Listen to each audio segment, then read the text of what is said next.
Hello, everybody. I'm Michael Millerman, and this is Millerman Talks. We're live with my good friend, Kenji Hayakawa. He's the author of this book, Echo and Groa, Philosophical Dialogues.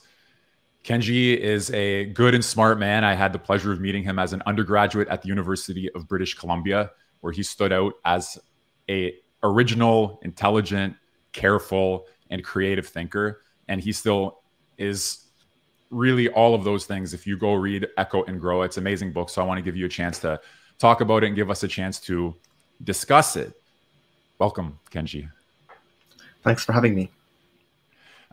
So I suggest if you give a little introduction to the book, we'll go into some of the details. It's a complicated and interesting and very thought-provoking book. So what is Echo and Groa?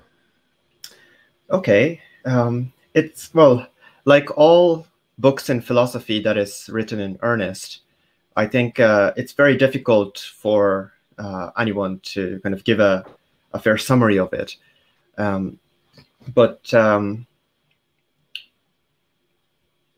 Yeah, it's very difficult to summarize. So there are three dialogues in the book. They're all set in slightly different time periods.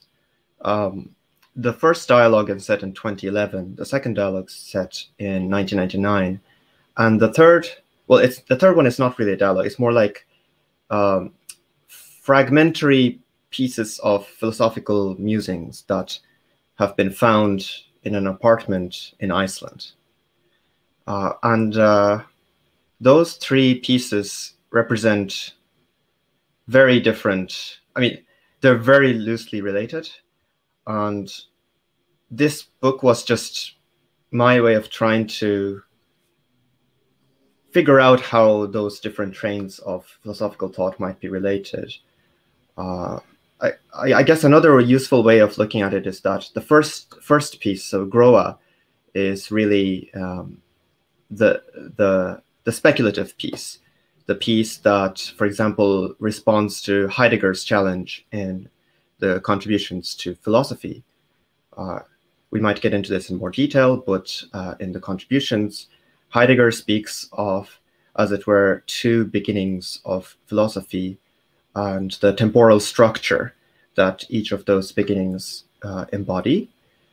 Heidegger, in his own way, struggles with the challenge of trying to articulate what this new beginning looks like, despite the fact that he's acutely aware that he is caught within the metaphorics, the language of the first beginning. So in an analogous way, I try to reconcile my thinking and really the whole kind of web of language and tropes of thinking that the philosophical tradition is trapped in at the moment, and then try to find a way out of this, but also in such a direction that it doesn't lead to things like a cult, for example. In other words, I didn't want this to be something that people can only access through a pronouncement of someone in the know. I wanted to open a program of philosophy that is very general and open-ended, such that anyone interested in this type of thinking can really write their own work in this style. I don't know if this is a good summary, but this is the direction that I wanted the book to take. Okay, so the people should know there are two main characters, Echo and Groa. You yourself do not appear as a character in the dialogue. You don't even write in your own name in the dialogue, right? You have Echo and Groa. And the first conversation is subtitled Nocturnal Thinking. And it takes place in Iceland. It takes place at night by a fireplace on the outskirts of a village. And so what is, I mean, people obviously don't know, not having read the book, that it's a very strange chapter, because not only do you have unusual discussants for a philosophical dialogue, two women at the outskirts of a village in Iceland at night by the fireplace, as opposed to other kinds of dialogues people can think of from the Socratic tradition or elsewhere, where you have a different composition and cast of characters, a different action, different environment and surroundings. But it's also quite interesting because Echo, the character Echo, presents a model of knowledge, of man, of the university, of what it is to think, of what it is to be and to exist as a human being. And Groa is a very patient listener to that dialogue. And then when it's Groa's turn to speak, Groa presents a series of dreams, of conversations and interactions with animals in dreams, one with the raven, one with an elephant, and one with a whale. And so people may be wondering, what is the significance for you and for us of these themes of dreaming and discoursing with animals and in general of nocturnal thinking? So perhaps you can say a little bit about all of that. It's a big part of the first section of the book. Yes. Yes. Yeah, I mean, yeah, so let's talk about the first chapter and those aspects that you highlighted. Echo and Groa are both, their names already have certain connotations and reverberations in the tradition of mainly Western literature. As you know, Echo is a character in the myth of Echo and Narcissus. And the curse of Echo is, of course, that they can only say what others say. And in my piece, Echo is an American academic who is quite successful as a scholar of Hegelian philosophy. But as you probably know yourself, Mike, a lot of Hegelians today, they're very busy deciphering what Hegel said, and very little of contemporary relevance or of true originality comes out from their reading of Hegel, with very few exceptions. Maybe Zizek is an exception, but it's even with the case of Zizek, it's doubtful to what extent his truly original insights rely on his reading of Hegel, or whether he uses Hegel as merely an accessory to embellish some of his analyses. But in any case, I wanted to have Echo represent the past of philosophy, as it were. It's also good to note that in Heidegger's contributions, one of the modes of being of the first beginning is klang, or anklang. And anklang is kind of difficult to, again, translate to bring out what Heidegger wants that word to say. But I think one way of rendering it is echo. It's an echo of being. And again, from that point of view, I wanted echo to stand for the first beginning. Whereas Groa is Icelandic for grow, and it represents growth, obviously. So loosely, I wanted this to loosely, again, resonate with Heidegger's notion of the sprung, the leap. And again, what's good about Groa is that instead of staking out a position external to philosophy, she is more interested in growing philosophy in the sense of not in the sense of tinkering a machine that has already been completed, but it's more about perceiving what philosophy has done as merely a preparation for some other type of growth to happen. There are other aspects of. Yeah.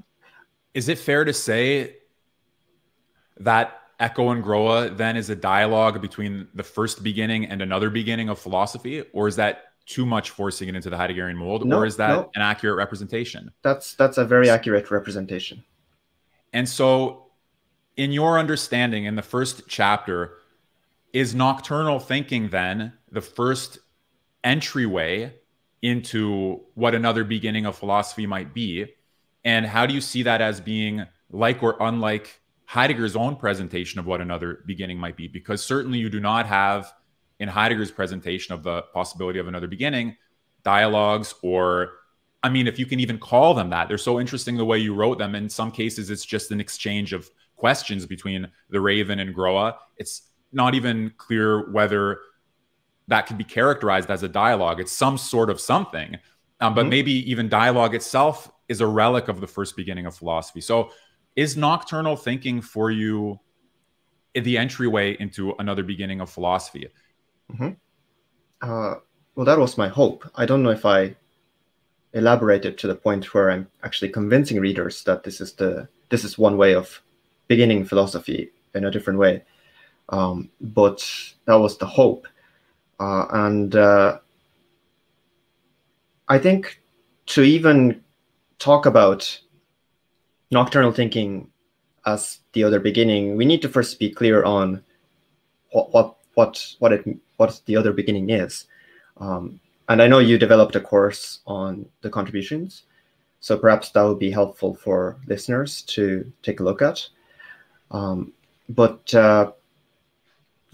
my understanding of Heidegger's struggle with the history of being and the other beginning is that well, I have a Derridian understanding of it. So the Derridian understanding of that task that Heidegger spells out is we are caught on the one hand in the logos that was instituted at the beginning of philosophy. Or rather, being is caught in logos. And logos has certain fundamental features that circumscribe thinking. To the point where when we say thinking, the word does not really say anything beyond what logos prescribes or circumscribes it to say. And the task of beginning philosophy anew, or finding the other beginning, is to, again, take this leap where another way of thinking is disclosed in the words we have traditionally used to express kind of logocentric or philosophical concepts, like philosophical concepts proper. It's very hard to encapsulate what the challenge is that Heidegger lays out, but that's kind of the challenge. And once we understand the challenge as one of expressing a way of thinking expressing a way of thinking using words that logos has appropriated, but in such a way that the words break free of what logos prescribes them to say, then we are seeing possible openings towards another beginning.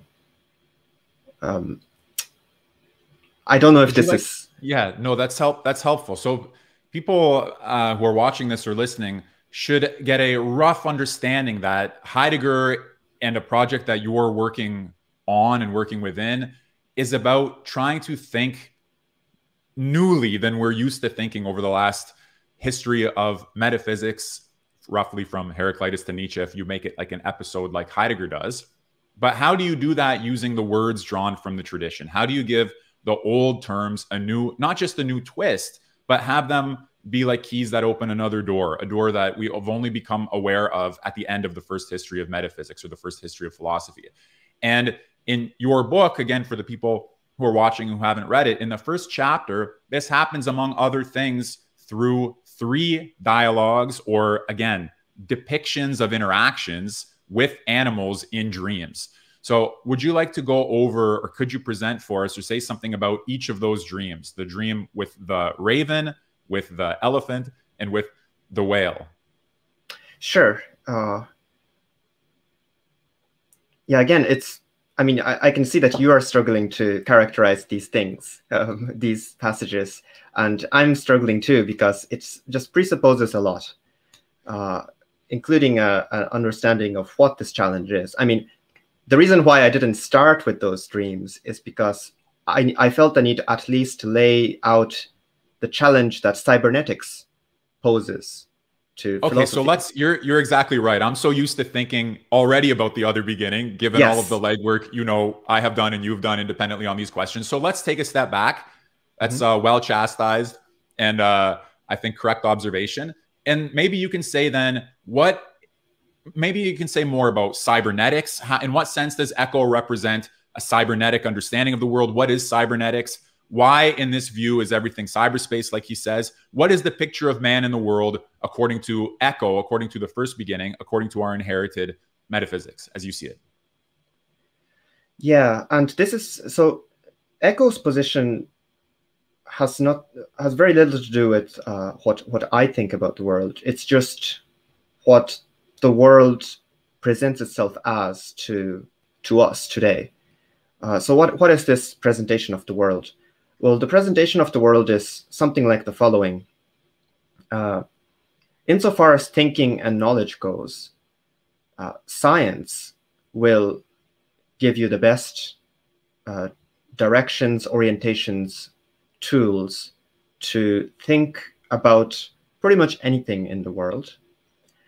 And then technology is the way to interact with the world. And then science and technology in this symbiotic relation of representing the world, extracting regularities and rules, sometimes formalized mathematically, in other areas such as art criticism or history or religious studies, etc. These rules are represented in words in the form of isms and just concepts with specific definitions, etc. Or they might be represented in the form of a narrative, so not so much individual concepts as just a program or even a kind of a pseudo algorithm. So there are various techniques for representing the world which science and just academic activity in general exploits to inform people. And in this world, everything is basically information. And all that all that remains for thinking to do is to collect and analyze this information. And then all there is for action, human action, is to use that analysis to intervene in this world of information and manipulate information. And Heidegger thought that this type of not just it's deeper than understanding of being, because it's not something that individual humans can do anything about. It's just the way the world is today.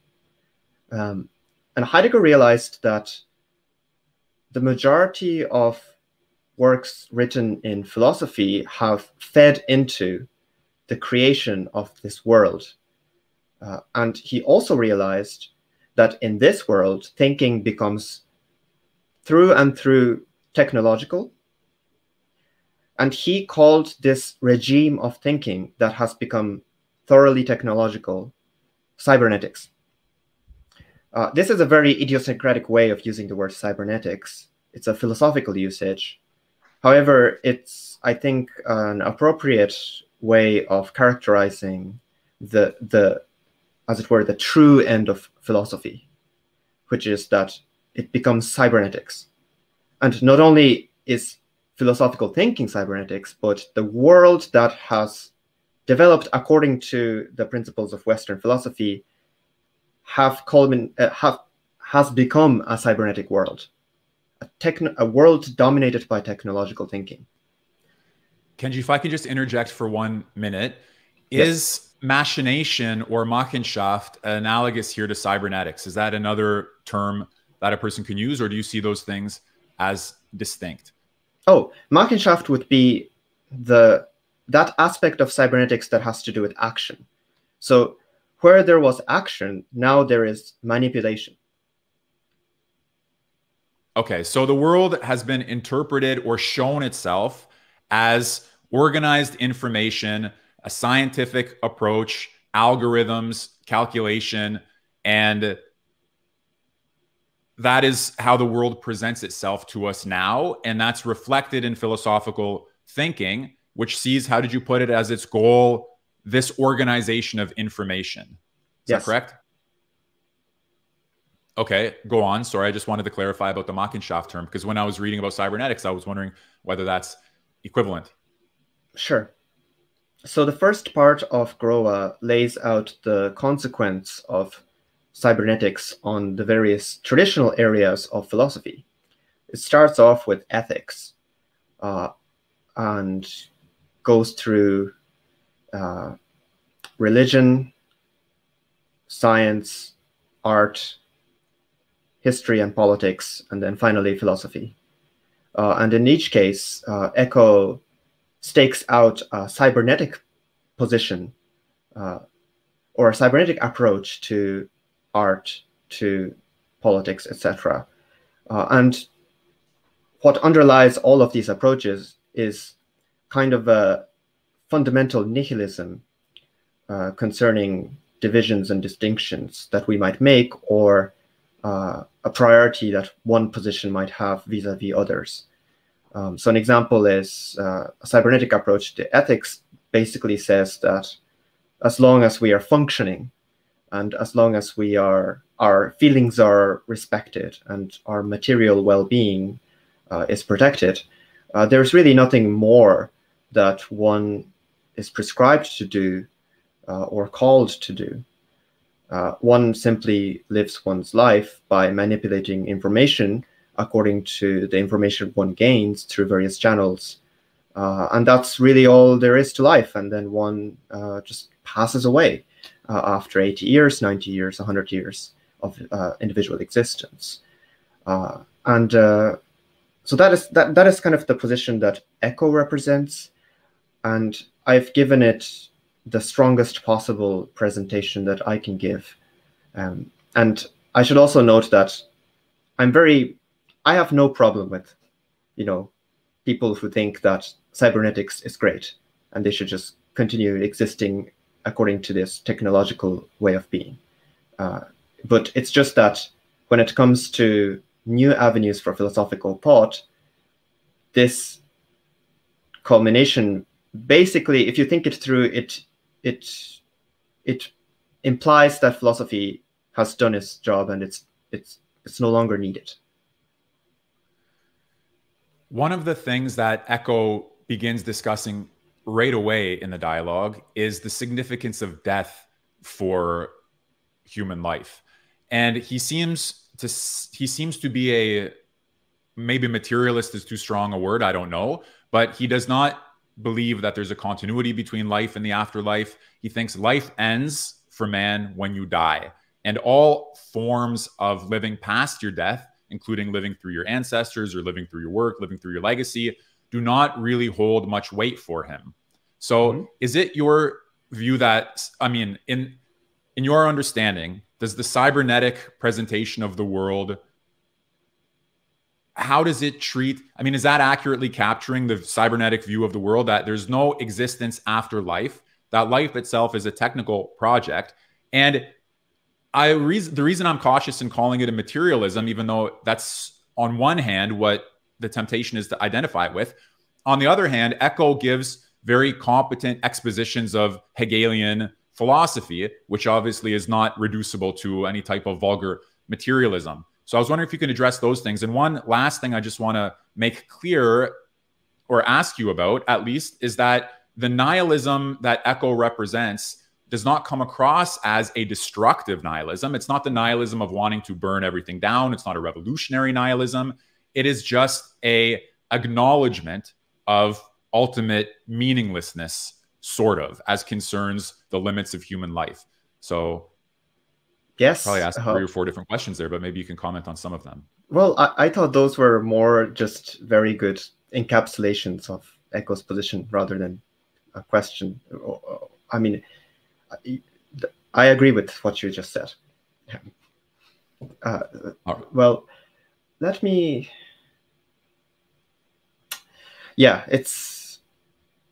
I agree with what your questions implied. That's basically... Okay, because some people might think philosophy at the end of its first history, or philosophy when it's reached this nihilistic phase, they may think more of Nietzsche than of Hegel, for example. They All may right. think more of a Nietzschean nihilism than of this sort of cybernetic nihilism. So it's just a nice point of contrast, I think. Right. So yes, Hegel is another beast, and the reason why the second dialogue deals with Hegel is because I think Hegel's logic is still worth reading and trying to reinterpret, and it's worth trying to reinterpret it in a way that in a way that is not captured by cybernetics completely. But a certain dimension of Hegel. So let me step back. What is Hegel's basic approach to philosophy? Well, it's a dialectical approach. And the dialectical approach is supposed to be a distinct approach that philosophy has traditionally excelled at, as opposed to an analytical approach, which is more to do with the exact and empirical sciences. And in a dialectical approach, what we're interested in is not the things that are represented by thinking, but the movement of thinking itself. And according to Hegel's outlook, thinking is an immaterial spiritual activity that does not have a spatiotemporal location, for example.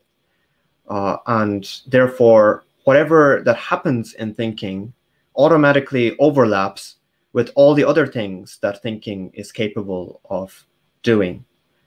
And dialectical thinking just means taking seriously the fact that whatever we think at a later point in time or in different kind of modes and distinctions all ultimately overlap. So we need to think through them as one rather than as purely distinct elements of thinking. And the hope for philosophy, I think, was, and this goes right up to the present, the hope for philosophy, including people like Derrida, Zizek, maybe even Dugin, I'm not sure about that, but the hope was that this dialectical aspect of philosophy that takes seriously the idea that philosophy can disclose the being of thinking or the way thinking exists to us is itself in a way undermined by cybernetics, because cybernetic basically says thinking is just one kind of information. And while it was helpful that Kant, Hegel, Heidegger, and others have disclosed certain ways in which thinking exists and have given certain speculative and abstract accounts of what thinking might be, they were just preparing the ground for a more precise scientific and technological understanding of thinking, where finally we can accurately categorize the different ways in which we think, and then potentially even intervene on these things such that we know how to intervene in the brain, or we know how to manipulate another person's thinking through words and other stimuli. And eventually the goal is to reduce thinking to information processing. And Echo, again, takes this very seriously. And I think, and this is just from my view, is that we should take that seriously, not in the sense of seeing it as a threat or seeing it as something that we need to vanquish, but just to, first of all, fully accept the consequences of that and understand why it is so difficult to do philosophy when that is the most promising horizon that is before us as a collective. You just said that in your view, it's not something we have to see as a threat or something that we have to vanquish. Mm-hmm. But I think there are other people who have been exposed to Heidegger and have been exposed to the critique of cybernetic thinking who do see this scientific technological net that's cast itself over human life as something that we need to cut ourselves out of, and that the various processes at the forefront, or seemingly at the forefront, like, for example, developments in artificial intelligence and Neuralink, maybe Elon Musk as sort of the figurehead for some of these types of things, represents the further and further the encroachment of cybernetics and the domination of cybernetics. So on one hand, it seems you're saying that for you, this is primarily an invitation to think about the meaning and significance and task and promise of philosophy. But on the other hand, for Echo, you said he went through ethics, religion, science, art, history, and politics before getting to philosophy. So how should we think about the ethical, the political, the aesthetic, the historical dimensions of the dominance of cybernetics? Do you have sympathy with, or maybe that's not the right question to ask, but isn't opposition to cybernetics and a sort of thoughtful not resignation, but, a thoughtful letting be of cybernetics versus a rigorous war against it? How do we make sense of that situation when it begins to touch on our ethical and political life, for example? I mean, not to mention the other categories, for example, the aesthetic and the historical. Right. So this question itself can easily be framed in a combative or anxious narrative or context.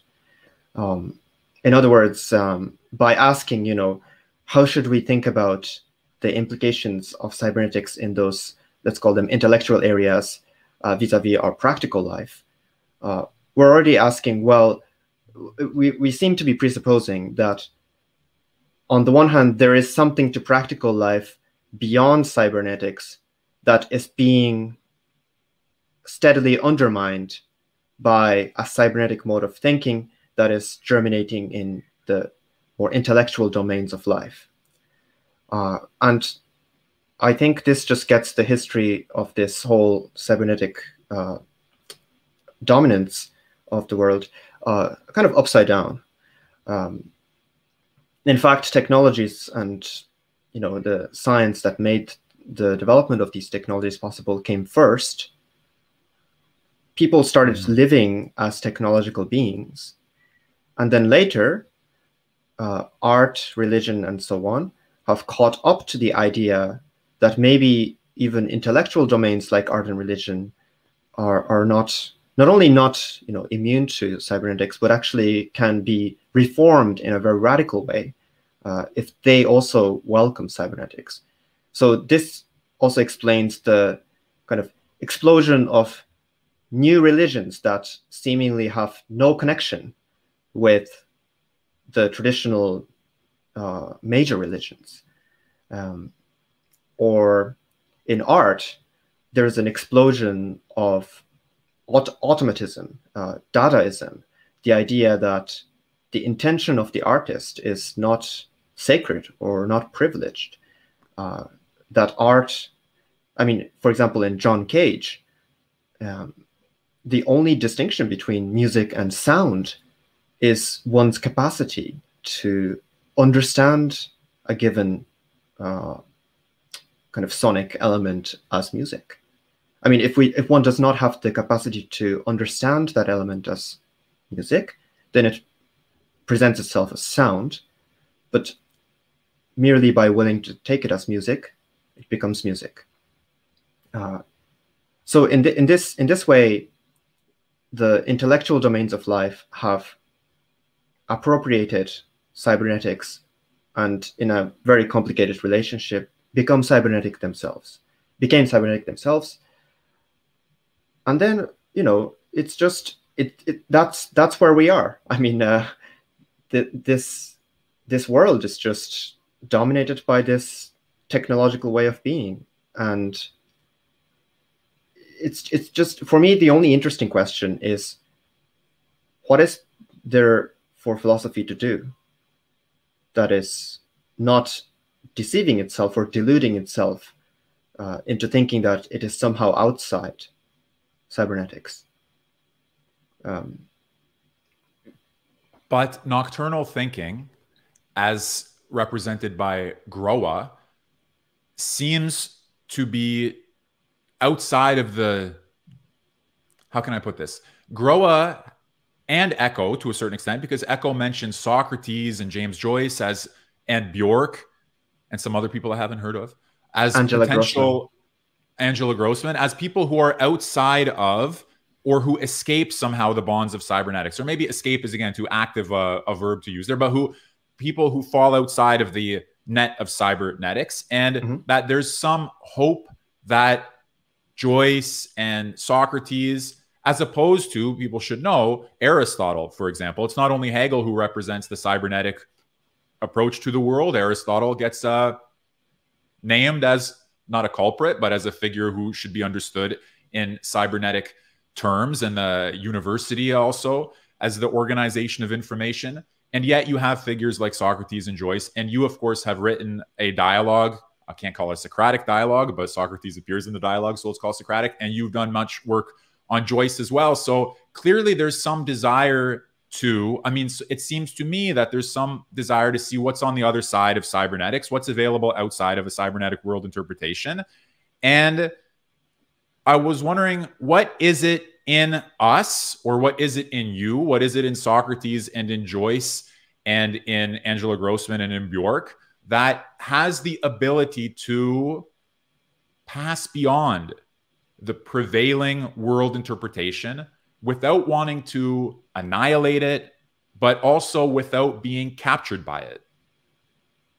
Yeah, that's a great question. And one of the reasons why I decided to write 3 dreams instead of, giving an account of a post-cybernetic mode of thinking is partly because, okay, let me step back. First of all, I can't answer your question. And the reason is, post-cybernetic thinking is something to be performed. It's not something to be packaged by a label that describes what it is, and then you can put it on Amazon and have it sent to people's homes. Post-cybernetic thinking is fundamentally something that is contemporary, so nobody has figured it out.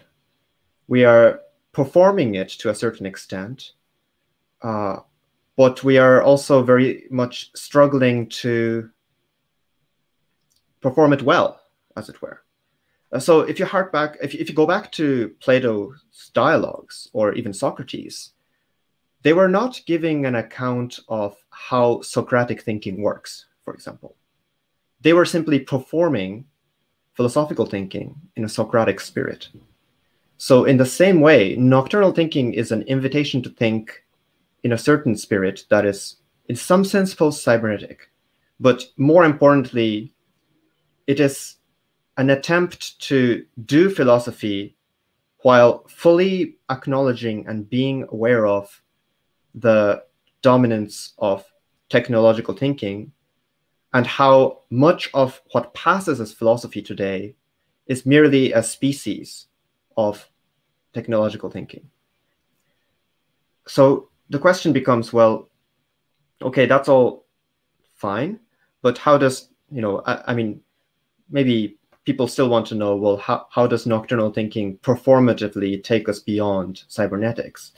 And again, my answer to that would be, first of all, there's no reason why nocturnal thinking would take you beyond cybernetics, so much as enable philosophy to think well in a way that doesn't get recaptured by a cybernetic discourse or technological discourse. And then the other point I want to touch on is what's distinct about Socrates vis-a-vis Aristotle is that for Socrates, it was crucial to do 2 things. One was to converse with an other whom claimed to have knowledge. And Socrates claims always, in those early dialogues at least, to not have knowledge. And it is very important for him to have a non-epistemic dialogue. In other words, it's not a dialogue that imparts knowledge. It's a dialogue that is performed in the full awareness that one does not know anything about what one is talking about. And then on the other side, however, Socrates also mentions in the Apology that he has merely followed the guidance of his inner daimonion, like daimon. And this inner something is, in Echo and Groa, it is interpreted as a nocturnal being. It is a nocturnal force within us that, to a certain extent, guides the way we think, although we need to choose to be guided by that. So these aspects of Socrates were resonant with the main strategies in this book to do philosophy well in a cybernetic world. And the strategy is to explore the possibility of dialogue with those beings that have traditionally been completely neglected in philosophy, insofar as their capacity to have a dialogue is concerned. So those are other animal species, predominantly. And then also, the night has traditionally been unexplored in the sense that it's been used as a catalyst for thinking, or it has been used as a metaphor for ultimately enhancing thinking in a wide awake technological mode. But the world of night itself essentially has not been entered into performatively in traditional philosophy. So these were sort of... You give the examples of Descartes, Swedenborg, and Kant all having recourse to a dream vision, but only in order to spring back to waking life on the back of that vision without really probing where it comes from and what it means. Yes. Yes, and very few people have really taken the leap, to use a Heideggerian term, taken the leap into the nocturnal world and dwelled in the nocturnal world. And for me, Bjork in music, for example, I mean, I would have added John Cage as well, but I guess my problem with John Cage is that it's just an accident of history that he wasn't living in a time when high technology was dominating music to the extent that it is dominating music in Bjork's time. So for that reason, I just used Bjork as a reference point. But she's an example of someone who embraces technological art, and she does not see it as a threat. She actually revels in it. But she's also aware that there are regions of artistic expression that can be accessed through technology, but is also, in a way, authentically still artistic. It's not just captured by a technological way of understanding music, which is a whole new topic. And musicians have, at least since the time of Pierre Schaeffer, for example, in the 40s, with the advent of electronic music, musicians have continually struggled with the question of what is left for music to do when anything can be an instrument and we can just create music. Anyone can create music. Music has become anonymous. The human subject has little role to play in music, etc. Same with literature. James Joyce's Finnegan's Wake is possibly the only work of literature out there that has given a sustained and passionate presentation of what it is like to dream. One of the reasons why, for example, if you look at the scholarship on Finnegan's Wake, you can clearly see the confusion of the academics, because their cybernetic way of approaching a work, that is, looking at a work, finding regularities, and then summarizing those regularities, and then presenting their findings as a kind of a, again, it's a very dominating kind of approach to a work. You categorize a work in this way. This kind of analysis is unavailable for Finnegan's Wake, and therefore academics are thrown into chaos. They don't know what to say. Some try to emulate Joyce, others try to force Finnegan's Wake into a traditional analysis of literary techniques, etc. But all of them just fail to capture something very crucial about the experience of reading the text. I think it's Echo. Sorry, I think it's Echo in the dialogue who says the university as such has become a type of cybernetic institution. So academic scholarship would almost be the paradigm of cybernetic capture of something that is not capturable. I think the same can be said of a lot of scholarship on Heidegger, certainly in my case, working on Dugan, for whom nocturnal thinking is an important characteristic. He's got a book called In Search of the Dark Logos. He draws on Gilbert Durand's Sociology of the Imagination, where you have regimes, nocturnal modes of imagination as opposed to the diurnal.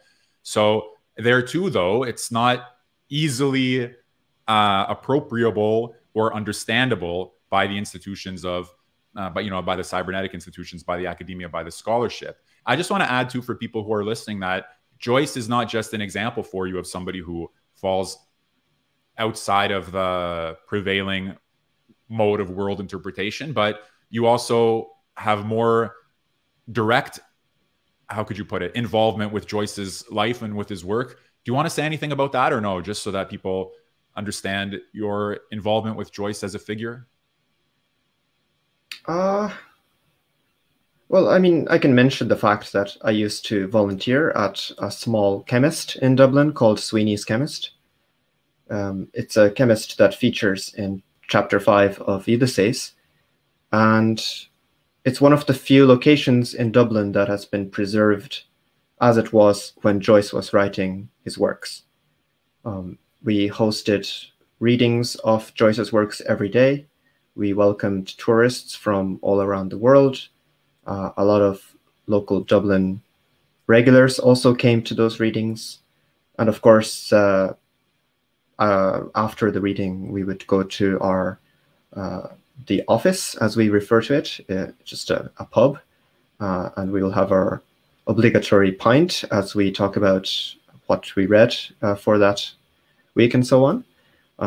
So that's just to say that reading Joyce is commonly presented as, it's kind of analogous to a very particular way of approaching like Hegel or Heidegger.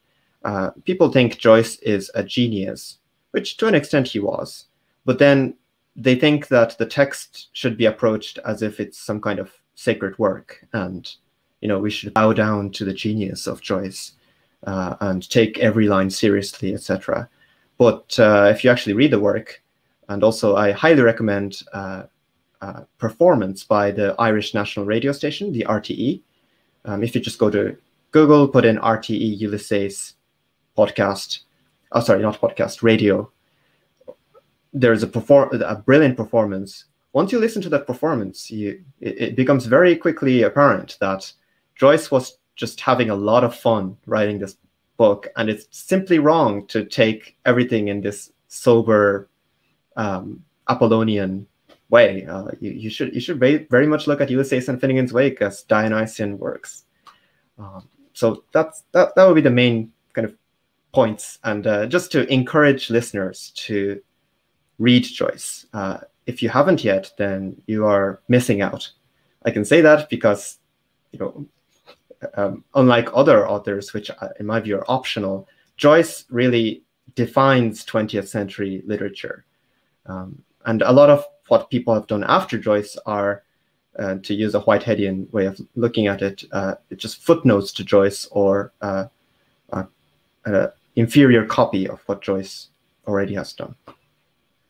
I think you had said to me at some point that Sweeney's was one of the last remaining pockets of Dublin city life that itself, to rephrase it in terms of our conversation now, hadn't been captured by processes of science and technology, and it hadn't been captured by the system, so to speak.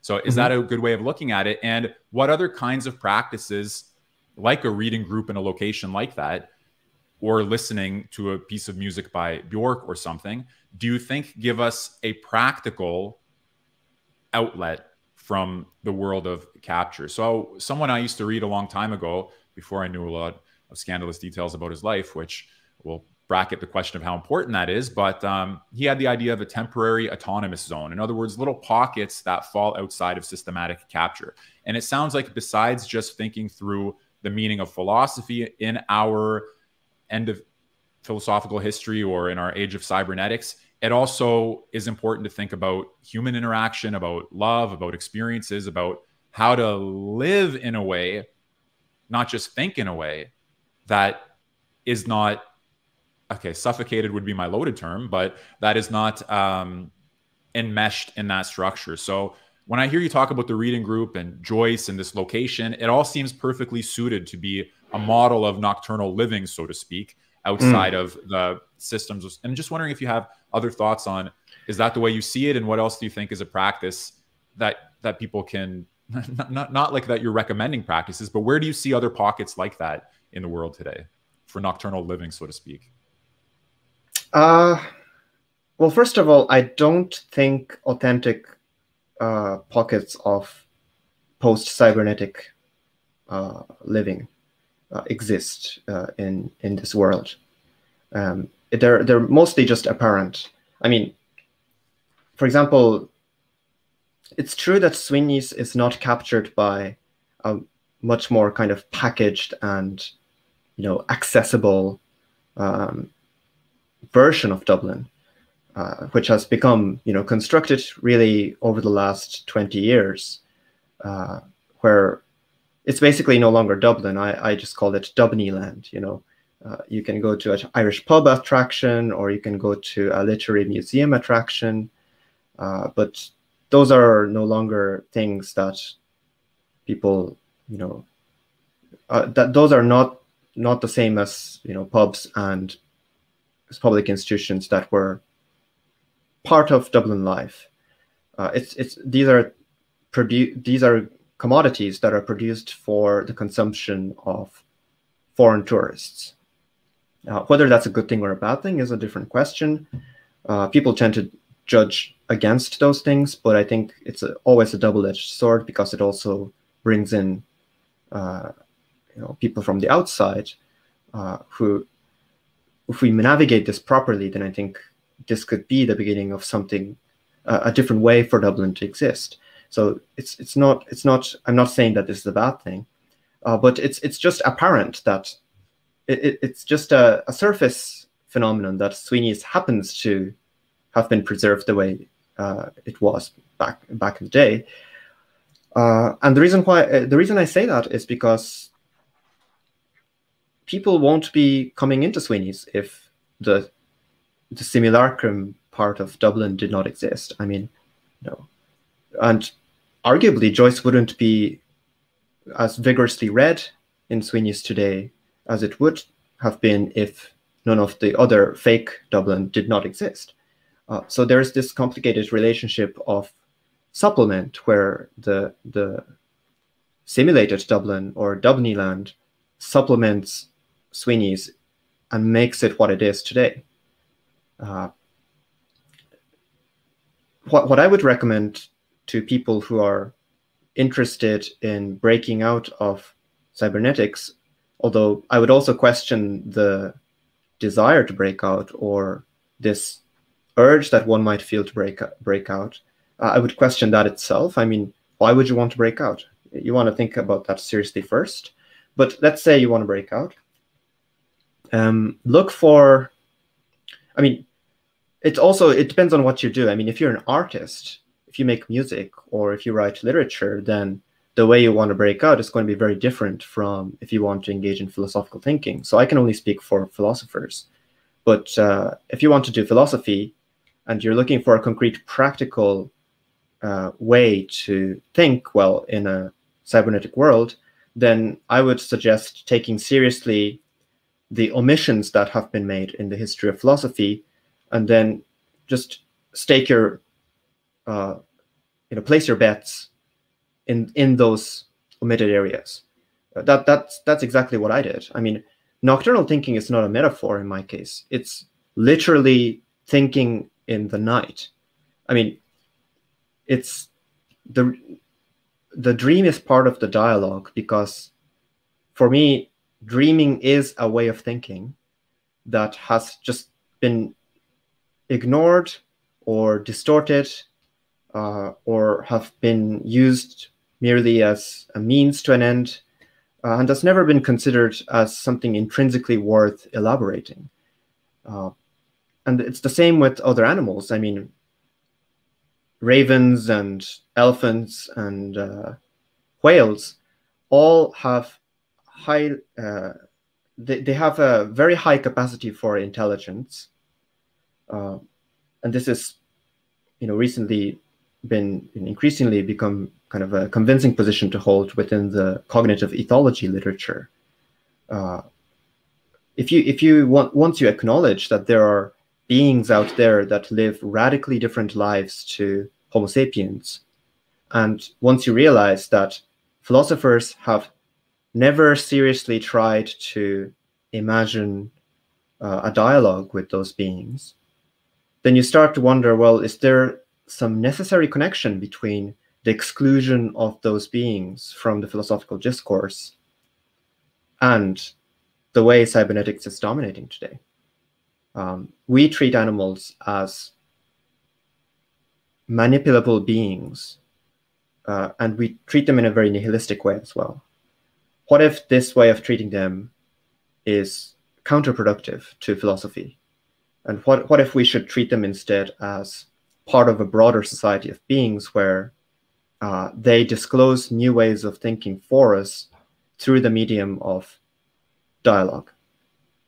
So those were some of the speculative bets that I've placed in this book, but there's no guarantee that those will pay dividends. And this is why, I want to be cautious of this idea that there are some people out there who already know what it is like to break out of cybernetics or think philosophically within cybernetics without being captured by it, etc.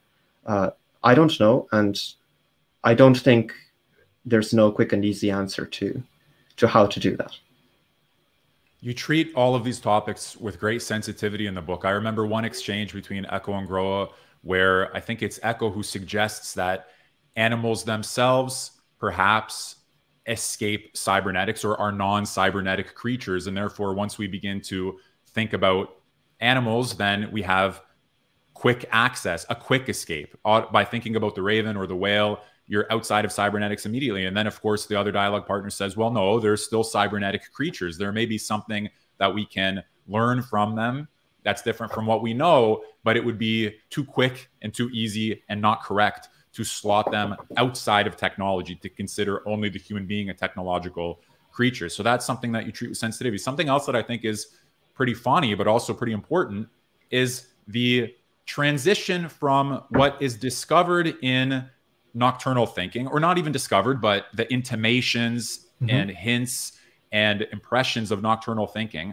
and their translation into the diurnal or into the daytime, into the cybernetic. So for example, in the dream dialogue with the elephant, and by the way, people should understand it's not just the dialogue. There's a becoming elephant.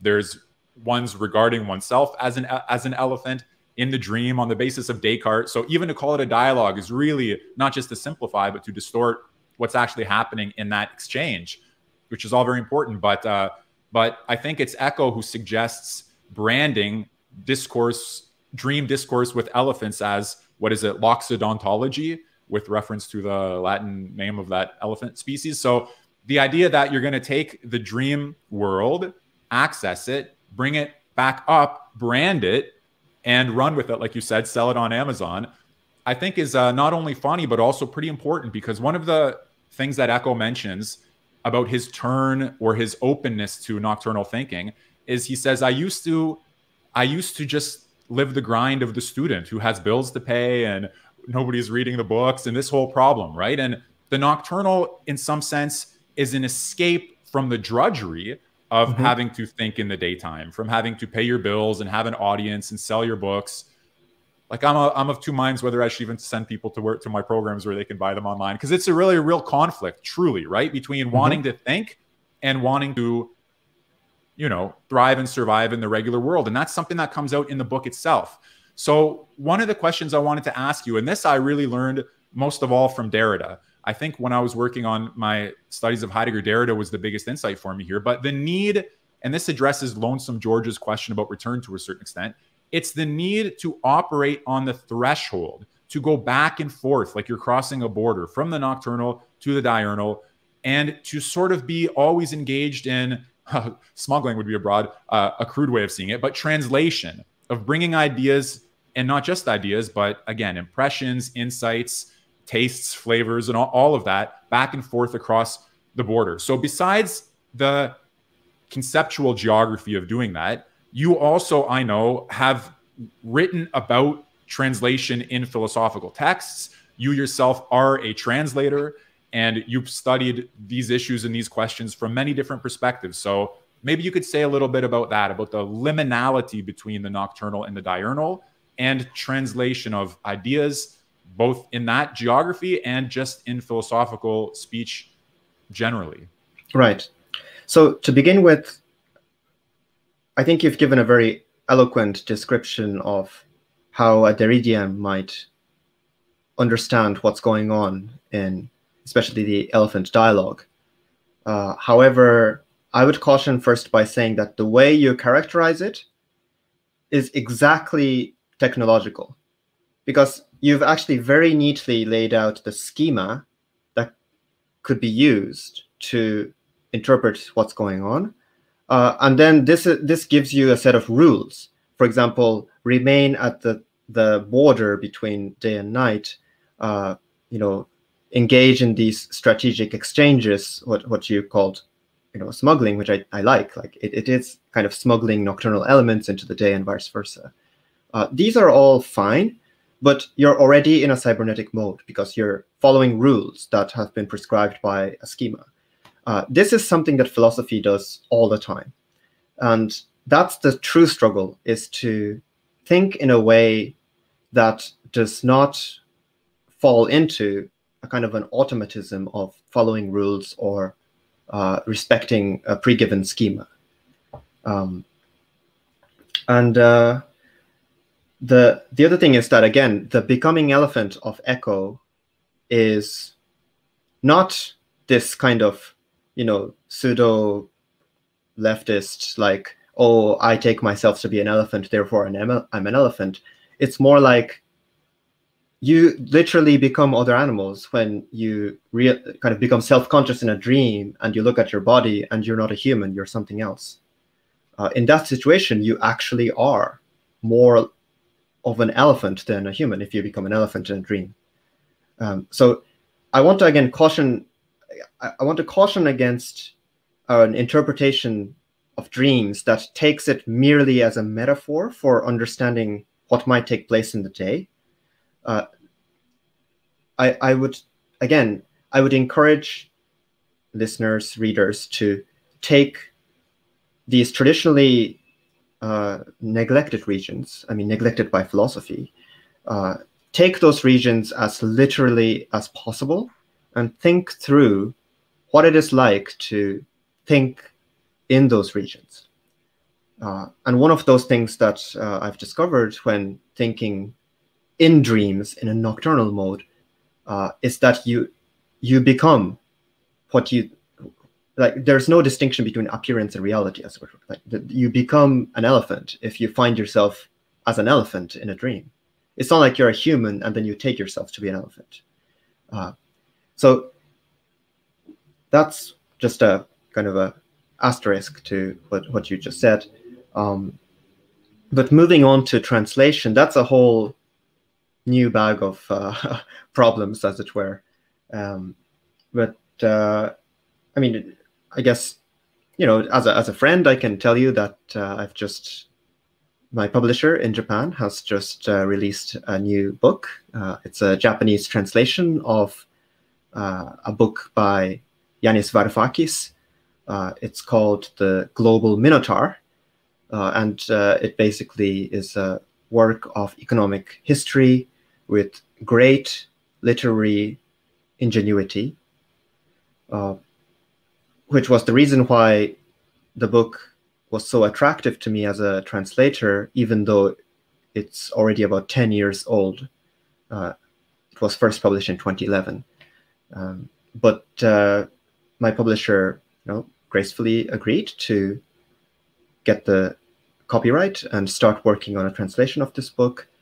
It took almost 2 years for us to go from initial contract to publication. So it was a huge project. We're very glad that it's out. I've tried out numerous innovations in translation, which unfortunately it's very difficult to convey unless you understand how Japanese works and have a little bit of background knowledge of some of the conventions that Japanese translators typically follow. And then another thing I can note is at the moment I'm revising a manuscript, which is a Japanese translation of a book on climate change and possible solutions to it. And it's written by Noam Chomsky and Robert Pollin. This work is more, I see it more as a contribution to politics and to solving practical problems we have, as opposed to something motivated by kind of a intrinsically aesthetic challenge. It's a fairly straightforward work to translate. But in the course of translating those works, one interesting thing that I have kind of come to realize and appreciate, which also ties into what we've been discussing up to now, namely, you know, cybernetics and how that's really just, you know, dominating over everything we do. I think I think it's Lonesome George, he pointed out that GPT-3 is making, you know, traditionally quote unquote creative works in the area of language, basically, you know, making them automatable, if that's a word. And that's particularly true with translation. Literally over the last 1 or 2 years, automatic translation tools have become so much better to the point where it beats most mediocre human translators. And moreover, the way they beat those mediocre human translators is they beat humans in a particularly crushing way. So human translators, especially in the English-Japanese language pair, struggle to make the translated text clear and accessible. This is a major challenge, among other reasons, because English and Japanese don't share linguistic roots, and therefore one term in English typically do not have a term in Japanese that comfortably corresponds. So there are very many different reasons why clarity and accessibility are so hard to achieve in a translation from English to Japanese. But what the machine does is the algorithm basically is trained on data taken mainly from internet data and also scans of books written. So the data is already incredibly high quality, and on both sides, most of the data come from works that people find highly accessible and clearly written. So the machine already has a very robust sense of what an accessible and clear translation looks like. So it's particularly crushing for humans who are struggling for accessibility and clarity to see that a text generated in 5 seconds by DeepL or GPT-3 gives you the text that you would have struggled to create after like 20 minutes of various trials and errors. And then the question becomes, well, in that situation, especially for nonfiction translators who, readers expect to readers expect nonfiction to be clear and accessible. They don't have additional aesthetic expectations that they might have for fiction. In that kind of environment, how can nonfiction translators contribute meaningfully to the industry of translation? And again, it's simply, Ludditism doesn't work. It's useless to say, well, look, we should regulate automating tools, or that translators that use those tools should be shamed, or these are just very impotent ways of reacting to the situation. One should first fully accept that at a certain point in time, machine translation will surpass humans if we have a certain concept of what nonfiction translation ought to look like. And the major task for humans is to update our concept of what a translation is, and then to redefine or make precise what a contribution from the human side looks like, and then just give all the other stuff to machines. And we should be grateful that we can focus on truly human tasks within translation, instead of hating on machines or shaming people who use it, etc. Do you think this is true for other areas besides translation, like for art, for example, which also came up in the chat, machine-generated art? I know a musician I like a lot, Ben Jordan, who also performs under the name The Flashbulb. He's done work on machine-generated music. Is there a similar reasoning in your view that we should acknowledge and not try to fight against the machine ability to do good work, areas traditionally considered domains of human self-expression? And again, this question of concern, is there any worry that there will be no area left? Because your answer right now left some opening for what the human can do with the machines as their tools, or as their companions, as their friends, as their co-creators, whatever the right way of seeing that would be.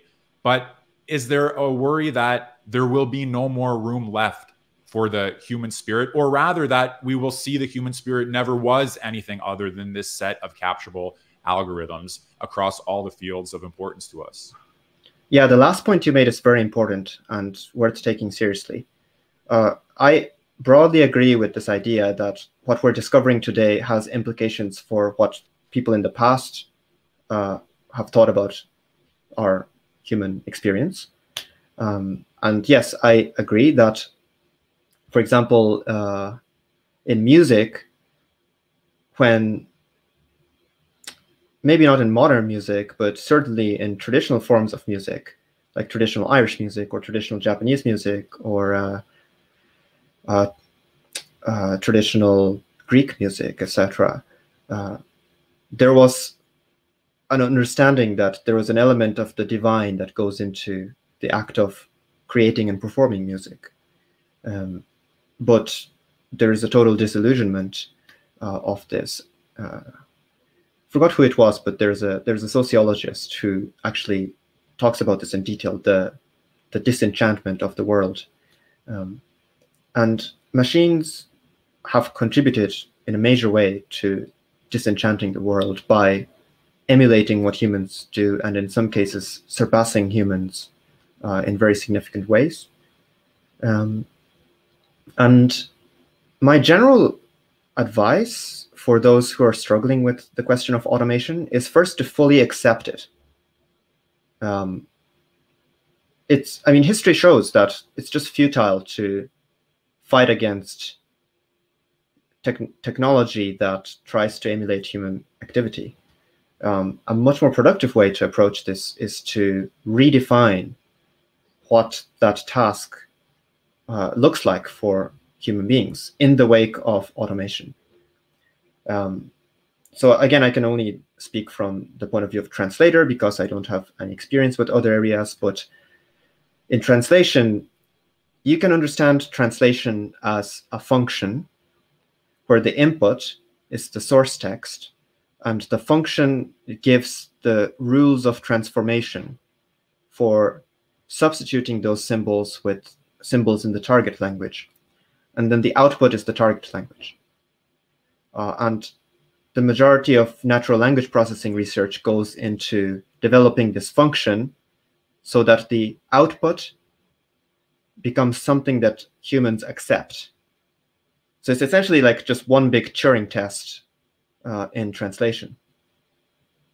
And people who think that this is a threat are stuck with a certain idea of what an acceptable translation should look like. Because they're stuck with what the output should look like, they panic when a machine can produce that output, because by definition, if you think the output is the only way a text should be translated, and if a machine can do it, then there's nothing else that a human translator can do, just by definition. But then that gives you the clue. I mean, the task then is to ask the question, well, are there other outputs that have traditionally been considered inappropriate or wrong that we can actually start accepting as proper translations in their own right? Well, if we want to go that way, then we have to articulate why these other styles or other outputs are also acceptable. And once we articulate that, then the next task becomes, well, given that there are, let's say, 5 or 10 different ways of translating a given book, and all of those can be defended, why am I translating it in this way as opposed to that? So these are the questions. And again, arguments in the form of, well, I'm translating this book in this creative way because machines can't do this yet, is a very poor and very kind of temporary solution, because machines will eventually be able to translate in different styles.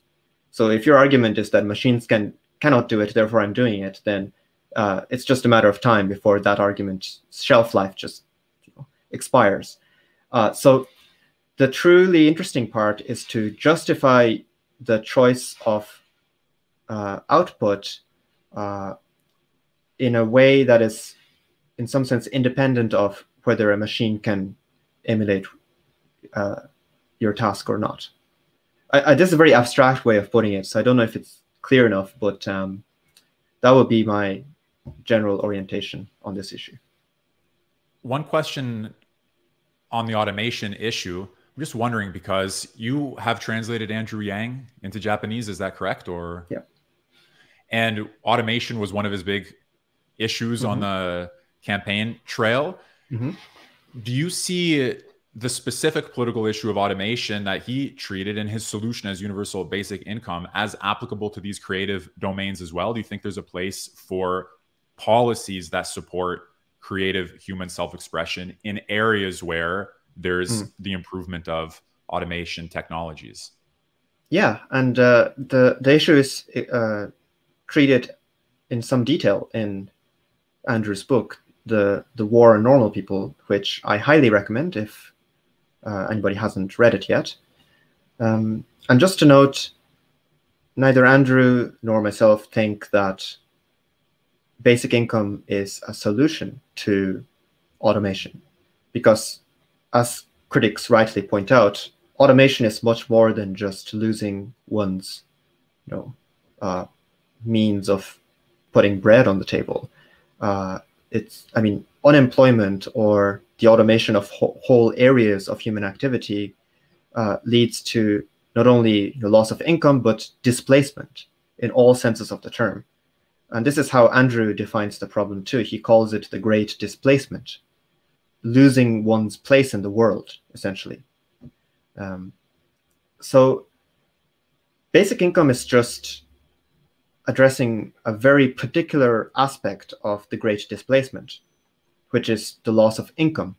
And Andrew's saying that the Great Displacement is difficult enough for humans to deal with, that we don't have to fight over income in addition to all the other problems we have. So let's at least give people money so that we can worry about other things like, okay, what does a post-automation life, a post-automation way of flourishing look like? I mean, we have no idea. And the other kind of component of Andrew's vision is that automation in a way is a good thing if there is a way to harness the value created by technology for the sake of human flourishing, as opposed to just enriching a few technologists, or in the worst case, not even enriching anyone, just generating mountains of profit that is stashed in some bank account in a tax haven and simply not utilized, except maybe buying back the company's own shares, as as Apple is doing in Ireland, for example. So if there is a system by which we can, as a society, take the value created by technology and then give it to people in such a way that it provides an income floor, in a way that removes a lot of anxiety from just the general population, and therefore allows us to focus on more interesting and important questions like, okay, in translation, in science, in manufacturing, etc., etc. How do we redefine our roles vis-a-vis the increasing capacity of machines to take on certain tasks? So for everybody who's watching, I've been talking to Kenji Hayakawa. This is his book, Echo and Groa, Philosophical Dialogues. I strongly, strongly recommend it. Very thought-provoking, very good. Go get it. And Kenji, where else can people find you online? If you interact with people online, where else would you like people to be following your work and keeping up with what you're doing? So the main thing would be to follow me on Twitter. So it's Kenji_Hayakawa. I think Mike follows me. So if you go to Mike's account and go to his following, then you can find me.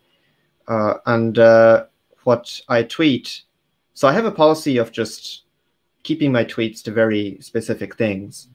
And one is when I finish reading a book, or when I'm reading an interesting book, it's typically an English book. I would tweet the book, but give a Japanese kind of summary of it. So it's interesting how, if you're an English speaker, then you'll find the book to be potentially interesting because it's in English. But if you're a Japanese follower, then you'll potentially find the summary interesting because it's written in Japanese, although the book itself might not be something that Japanese readers can read. So if you're interested in just getting good book recommendations, then it might be just interesting to follow my account, see what pops up. And then the other thing I tweet is visual art.